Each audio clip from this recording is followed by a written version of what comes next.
Les amis, aujourd'hui on part pour l'essai de cette CF Moto 675 SRR, gentiment prêtée par le garage MGP à la Talaudière à côté de Saint-Etienne. Donc si vous êtes intéressé, n'hésitez pas à aller les voir, ils sont super sympas, ils vous arrangeront et ils vous donneront tous les conseils dont vous avez besoin. Donc aujourd'hui, qu'est-ce qu'on peut dire sur cette moto? C'est la nouvelle sportive de chez CF Moto dans cette jolie couleur gris très clair. Si vous savez le nom de la couleur, n'hésitez pas à me dire. On va commencer par faire un tour du véhicule avec la signature lumineuse à l'arrière. On aime ou on n'aime pas cette espèce de barre LED. Au début, j'aimais pas du tout, je vais être honnête avec vous, et je m'y suis fait. Je la trouve un peu stylé, mine de rien. Concernant l'affichage, il a le compte-tours, la vitesse, trip, voltage de la batterie, l'heure, température moteur, essence avec l'autonomie, traction control. Ça manque la température extérieure, je la vois pas. En plus de ça, il y a la pression des pneus avant et arrière. Donc c'est quand même très complet. On va la voir en détail et puis vous me direz en commentaire ce que vous en pensez. Donc deux séries, amortisseurs de direction. Il y a le shifter up, il n'y a pas le up and down parce que du coup c'est une poignée de gaz à câble. Ah, là, une prise USB, je vois. Prise USB type C. C'est bien agréable d'avoir ça. Franchement, c'est magnifique. Ça doit être en alu brossé, je dirais. Magnifique. La qualité des boutons, c'est franchement bien fini. Là, petit détail, ouais, bof. La selle, je suis moyennement fan de la texture différente ici et ici. Le brake cooling, je suis pas sûr que ce soit bien utile sur cette moto, hein. Avec les freins Jijuan, je sais pas comment on dit, je crois que c'est une sous-marque de Brembo. La fourche, je sais pas, je crois que c'est une fourche Kayaba, je suis pas sûr. Franchement, c'est quali, hein.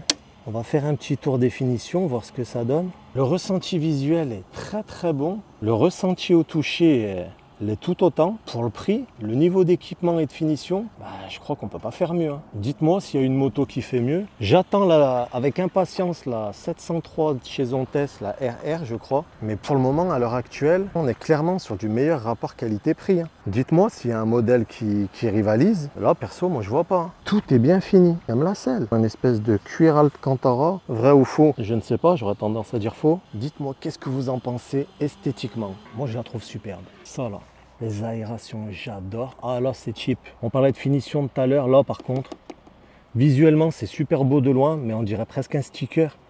Alors qu'en fait, il y a du relief, mais c'est plastique. Non, ça, je cherche la petite bête, les gars, vous me connaissez. Mais tout le reste, elle est à la fois agressive et en rondeur. C'est bizarre. Donc, le point sec, apparemment, est annoncé à 175 kg. Tout plein fait, on serait plutôt sur du 195 kg. En termes de performance, le 0 à 100 est aux alentours des 3 secondes 5 et la vitesse maximale, environ 220 km/h. Le système de freinage, ce sont des étriers radio de la marque Jijuan. Ce sont des doubles disques flottants à l'avant et un simple disque à l'arrière. Bien sûr, il a l'ABS.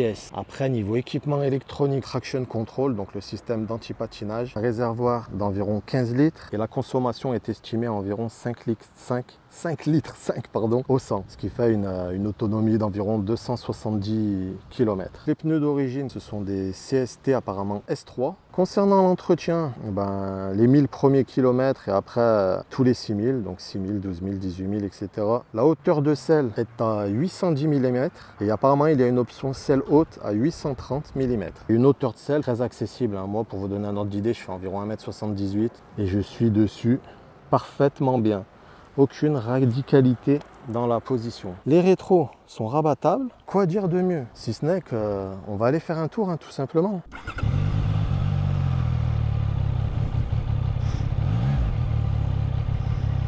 Oh là, le petit bruit moteur qui va bien. Bon, les pieds du coup, les cale-pieds sont bien à l'arrière parce que obligé, c'est une sportive. Donc on va aller faire un petit tour avec. Voir ce que ça donne. Voilà, faites exprès, on va être dans les bouchons. On va essayer de se faufiler. Voilà, elle accélère, elle a de la patate dès qu'on met un coup de gaz. Je vais pas dire quel cabre, mais il y a de la bonne patate. Concernant la position, voilà, c'est pas une position trop fatigante, mais c'est pas non plus super agréable. C'est quand même une position, allez, on va dire semi-sportive. Les pattes en arrière, assez en avant sur les poignets. C'est pas des bracelets très contraignants non plus. La sonorité, elle est bonne, hein. Pour trouver le point mort, c'est nickel. Il n'y a pas de difficulté pour trouver le point mort. Le frein arrière, on est plutôt pas mal. On va faire un frein arrière d'ailleurs là, allez. On va s'arrêter qu'au frein arrière. Ouais, le frein arrière, franchement, il est pas mal, hein. Il est pas dégueu. En troisième, ça repart bien. Les rétros, bah, je les ai pas vraiment réglés. Donc on voit beaucoup mes bras dedans. Mais je pense qu'en les réglant bien. D'ailleurs, je sais pas comment on les règle. Bon, bah après, au niveau de la bulle, faut pas s'attendre à des trucs de fou. Mais ça protège quand même. Enfin, c'est pas choquant. Au niveau des jambes, franchement, on est bien. Niveau ressenti.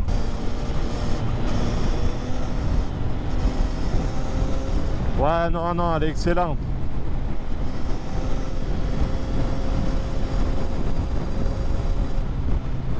Ça, c'est le genre de moto largement suffisant pour se faire plaisir. Dans les virages, c'est un vélo.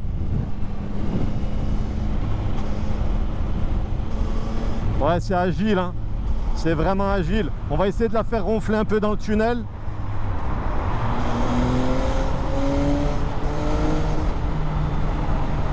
Ouais, le bruit, il est top, hein.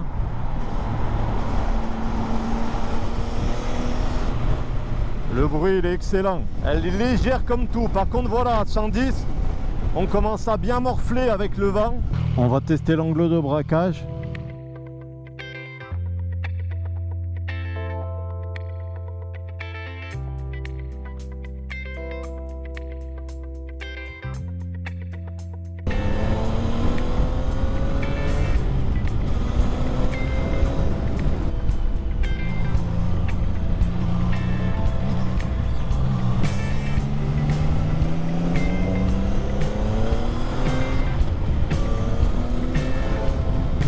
Les amortisseurs font vraiment le taf.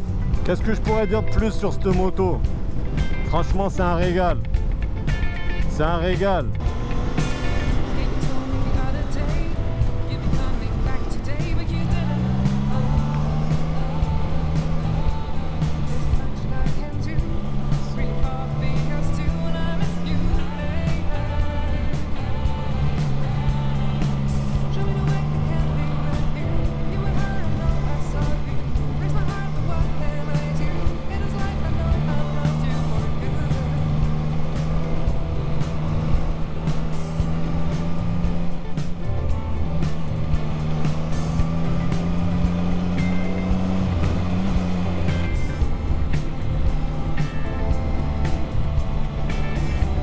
Pour tous ceux qui sont de la région stéphanoise, du Rhône-Alpes et qui veulent cette moto, bien entendu vous pouvez contacter le garage MGP, l'atelier du motard.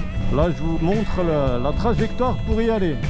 Allez, on va accélérer tout ça à l'image et on y va.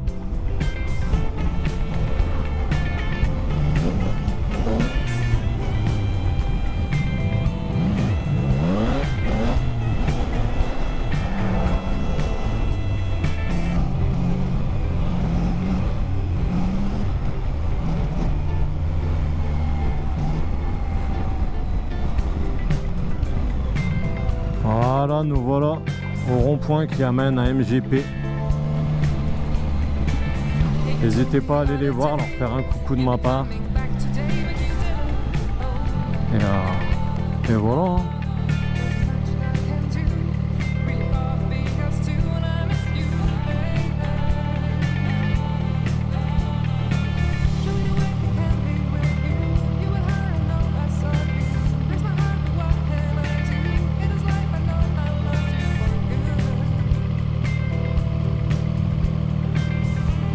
Et voilà, de retour après une belle petite balade avec cette CF Moto 675 SR R pour être précis. Et ben, j'ai envie de vous dire que du positif, hein. Une belle sonorité, un vélo à conduire, la position c'est pas radical. En termes de finition et d'équipement, le rapport qualité-prix est, je pense, inégalable. Si vous aimez ce genre de vidéo, n'hésitez pas à vous abonner, liker, commenter, partager. C'est ce qui donne de la force à la chaîne. Donc n'hésitez pas, un petit like, un petit commentaire, ça fait toujours plaisir. Si j'ai dit des bêtises lors de la vidéo, n'hésitez pas de me reprendre, hein. Je remercie Jérôme et son équipe de MGP Moto, l'atelier du motard. Comme vous voyez, il n'y a que l'embarras du choix. Quad, du buggy, de la moto, que ce soit de la 125 au gros cube, en passant par le maxi scooter, de la cross, de l'électrique, vous n'aurez que l'embarras du choix. Allez, sur ce les amis, je vous souhaite une bonne journée et à bientôt pour un nouvel essai. Ciao ciao.